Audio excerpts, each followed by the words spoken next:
Hey mga brods, Malachi Richardson. Yes, ito nga po yung former NBA player na kinuha ngayon ng Strong Group Athletics Philippines mga kabrods na sasabak sa Dubai International League. So ito na nga, ito po kasing si Malachi Richardson, ito yung minamata ngayon ng Beermen. Yes, dahil gusto nga nilang offeran din ito pong si Malachi Richardson para nga this season sa PBA mga brods, dahil yun nga yung kinuha nilang Malik Pope na 14 points lang last game, natalo pang SMB. Yun talaga yung balak nilang palitan na naman mga kabrods. So panglima na if ever man ito pong si Malachi Richardson, at sa lahat po ng mga na-report natin, isa ito sa mga malapit na pwedeng kunin ng Beermen. Bakit? Dahil nakuha nga ito ng Strong Group ni na Coach Charles Chu. So nasa Pinas ito mga kabrods, nag-e-ensayo ngayon, kaya maganda at malapit lang kung kukunin mo ito. So availability nito nasa Pinas na mga kabrods, at galing nga itong NBA from Sacramento Kings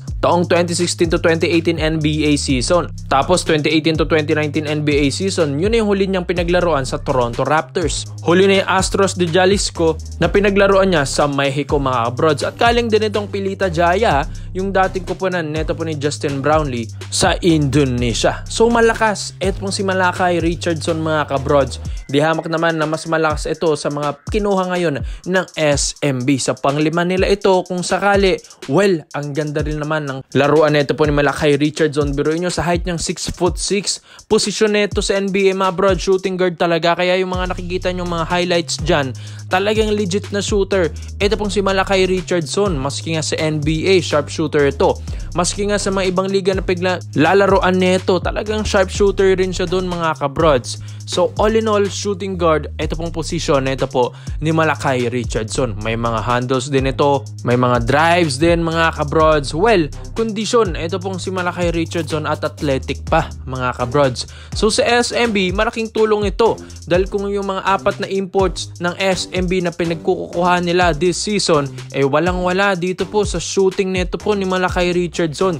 Kaya ito pong Strong Group Athletics, napakaswerte nila nang nakuha nila ito. Dahil di rin naman basta-basta ang isang Malachi Richardson na galing NBA at sharpshooter pa. So kapag ito po yung makuha ng SMB, malaking tulong sa scoring nila ito. At yun nga, baka nga makapasok pa ng playoffs round, lalong-lalo na ito pong SMB, alanganin pa sa standing ngayon. Kaya dapat mag-make move na ang SMB dito mga brods, dahil hindi na rin basta-basta yung mga ibang kuponan natin ngayon. Kaya kailangan nilang manalo every game sa mga last games nila mga kabrods. Kaya ito, kung hindi man nila palitan ito pong si Malik Pope, tapos 14 points na naman next game, ay mga kabrods, baka ito yung magresulta ng pagbagsak nila at hindi makapasok ng playoffs round. Kaya ito pong si Malachi Richardson, malaking tulong ito ngayon mga kabrods, dahil hindi rin naman pagsisisiyan ito ng Beermen. Dahil kung gusto mo ng scoring talaga, talagang ibigay mo na lang dito kay Malachi Richardson, dahil yung mga ibang mga locals na ito ng SMB minsan inconsistent nga, tira ng tira tapos hindi naman napasok, di ba mga kabrods? Why not ito yung kunin nila, legit NBA player na shooter pa mga kabrods. Hindi sila magsisisi, non-stop scoring ang gagawin talaga nito ng isang Malachi Richardson. Alam ko magdodomina ito sa scoring dito sa PBA mga kabrods. Pero nyo, ang tangkad pa rin niya sa position niya as a shooting guard, 6'6" mga kabrods, kasi nga height lang din naman niya to ni Kobe Bryant, tapos shooting guard pa ang laruan. Hindi ito pang ilalim, dahil ibigay mo na kay John Marfado yung ilalim mga kabrods. Kaya kailangan talaga ng SMB yung scoring na import talaga ang kailangan nila pang labas. Kaya sa tingin nyo mga brods, makakapasok ba ang SMB pag kinuha nila ito pong si Malachi Richardson sa playoffs round? Kaya komento mo lang kung pwede mo dito mga brods, isahin natin yan. So dito naman po tayo sa kabilang balita naman natin mga kabrods. Nabalitaan nyo ba yung 6'5" na rookie na kinuha ng Converge Fiber Xers na si Ben Phillips ay hindi pa nga ito napapapirma pala ng Converge mga kabrods. At ito, nung nalaman ito ng SMB at Barangay Nebra San Miguel, gusto nilang offeran ito pong big man na ito. Dahil yun nga, gusto nga rin kasing i-trade na ng Barangay Nebra San Miguel ito pong sina Ben Adamos, mga kabrods, at ibang pa mga roster na nababang kulang ni Coach Tim Cone. At gustong kunin ito pong si Ben Phillips. Del Lasallian din naman ito pong si Ben Phillips, and former champion din naman ito ng UAAP. Kaya maganda kung ito yung makuha nila, dahil di rin naman basta-basta ito pong rookie na ito. Well, sa height ng 6'5" ang talagang posisyon nito, mga kabrods, na sa small forward to power forward, mga kabrods. Well, tignan nyo rin naman yung katawan nito, bato-bato at malapad pa, mga kabrods. Kaya malaki ang maitutulong nito sa Barangay Nebra San Miguel in terms dun sa size niya and dun din sa posisyon niya sa ilalim, mga kabrods. Makakatulong kina Japet Aguilar and Troy Rosario sa ilalim, mga kabrods. And magaling din naman ito at may shooting din kahit papano, mga brods.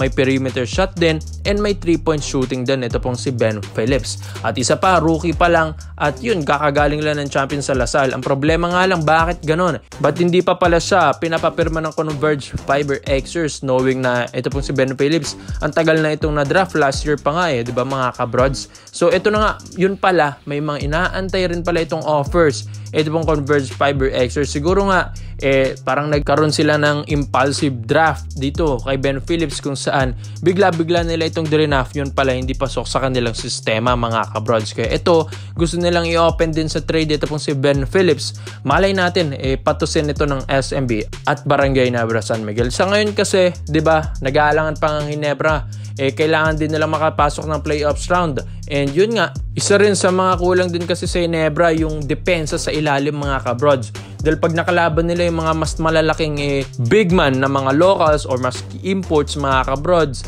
talagang hirap na si Japet and Troy Rosario. Well, kung si Ben Phillips naman ang may add mo sa roster na yan sa pagpasok ng playoffs round ng Ginebra, ay malaking tulong ito at malaking panangga ito sa depensa, mga kabrods. Di lang naman pang opensa, maasahan mo si Phillips. Dahil sa depensa pa lang, may ilang na yung mga defenders neto, lalong-lalo kung ganyan din yung katawan niya.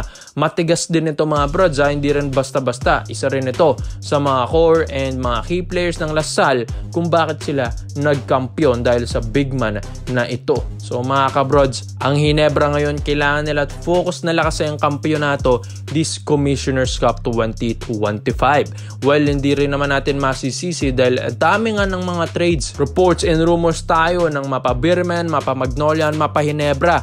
Bakit, mga kabrods? Dahil yung mga SMC teams ngayon, bagsak sa standing ng mga kabrods, wala nga sa top 5 yung mga SMC teams natin.